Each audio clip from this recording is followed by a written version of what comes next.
Welcome back, folks. We are about to go to Gaspar, and this is pretty much turrets the level. I think it's pretty funny that there's a race in this game just called the laaaarg, because that sounds like someone just was like, all right, guys, we need a name for an alien race, and someone was just like, laaaarg? They're like, yeah, just ship it. I feel like somebody on the production team just asked their kid about that. It's like, what should we name the alien race? And they're like, blah. It's like, okay, perfect. Yeah, laaaarg is the thing I say when something doesn't go very well. It's just like, laaaarg. You know, that's what makes it a great name. It fits in with the rest of this game. You have some interesting curse words there, Dan. I mean, I have some real ones too. Gotta keep it PG. But laaaarg is the one where I'll be like, this didn't work, laaaarg. I'm angry. Okay, guys, let's just make this a thing. Every time something goes wrong, it's like, oh, laaaarg. Oh, if we pick up Lethal League again, I guarantee that's not gonna happen. No. Wow, missiles for the little guys, huh?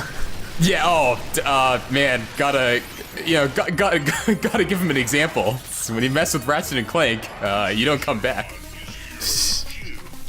You best not miss.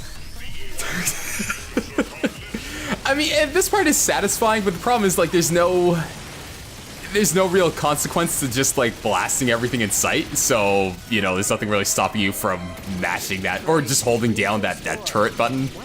Going to town on these fools.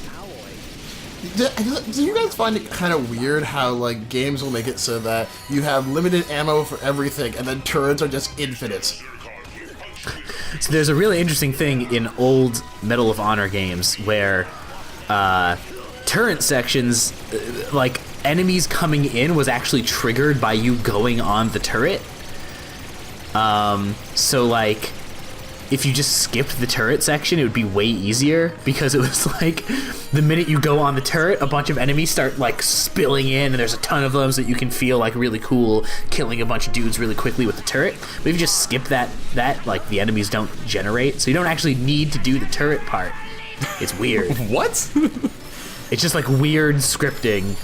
Yeah, and how those games work. You'd think the game would get you to go into the turret thing regardless, but yeah, but no, it actually is harder if you do that. Wow. I found it kind of weird, particularly in the Halo games, especially in I can't remember if you do this in 2, but in 3 especially, where you can rip the turret off and use it, and just walk around with it. It's it's infinite ammo, as long as it's connected to the turret. When you take it off, you have 200 clips. You got a lot. Yeah, I don't know. I think that's just balance, right? It's just one of those things where it's just if you're gonna warthog in those games, you don't want to have to run out of ammo. That's silly. You want people to have to take you out of the warthog. But obviously, if you remove that then becomes really, really powerful. A really powerful gun that you're just mobile with. Well, considering it's the warthog, you're probably gonna end up accidentally taking yourself out, because those things are stupid to drive. Nah, I always thought warthogs were super easy to drive and really, really fun. I like the way those things control. I like how vehicles are in Halo games, but I have not played a Halo game in a very long time, so yeah, who knows? I haven't played Halo. Oh, I played Halo 4. That was the last Halo game I played, and I was very disappointed with it. So true. Yeah, I played Reach. I thought Reach was really good. Reach was great. Yeah, Reach had a really good campaign, and I don't know, the multiplayer was good. I didn't get into the multiplayer the way I did with Halo 3, but that's probably more because just I didn't have as many friends playing it. Yeah, I just played the Halo 3 multiplayer, and that's pretty much the whole experience with Halo, other than that web series Army and the Chief from 10 years ago. Whoa, did you watch that? Oh my god, yeah. How was that? It's, you know what, 10 years ago, a 10-year-old younger me really enjoyed it. I don't know how. Yeah, I'd probably still love it. What am I saying? I was into Halo enough that when Halo 1 came out, I actually read half of a Halo novel. Wow. I hear those aren't bad. Yeah, I don't know. At the time, I thought it was cool. I read the first, so Reach is actually based on a novel called The Fall of Reach.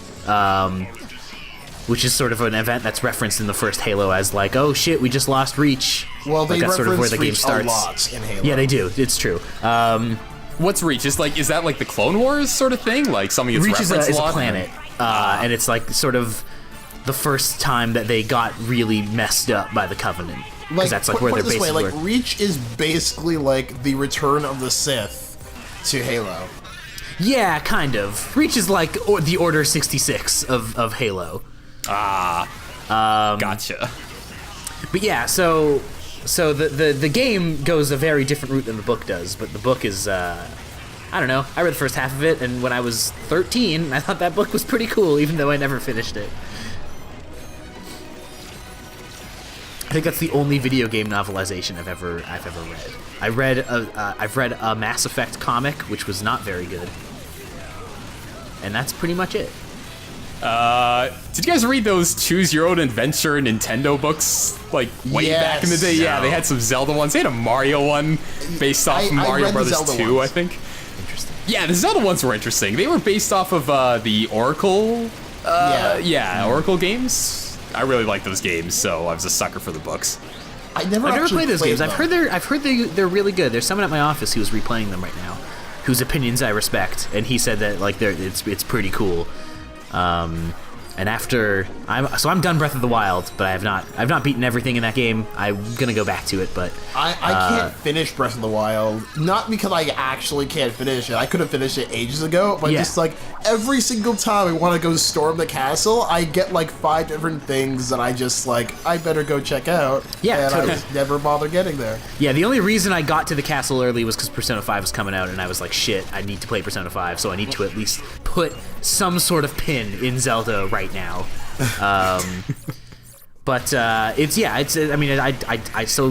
in sort of Zelda mode, and I would like to go back and play some of the older ones. I think maybe a 2D one, because I have Wind Waker on my Wii U that I have not touched really.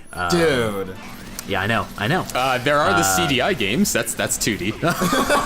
Oh no! I think I'm gonna probably skip those ones. I feel like I should probably. I mean, maybe Link's Awakening will be next, or maybe the Oracle games will be next. We'll see. I would recommend the Oracle games before Link's Awakening. There's animal companions in the Oracle games, and they're a lot of fun.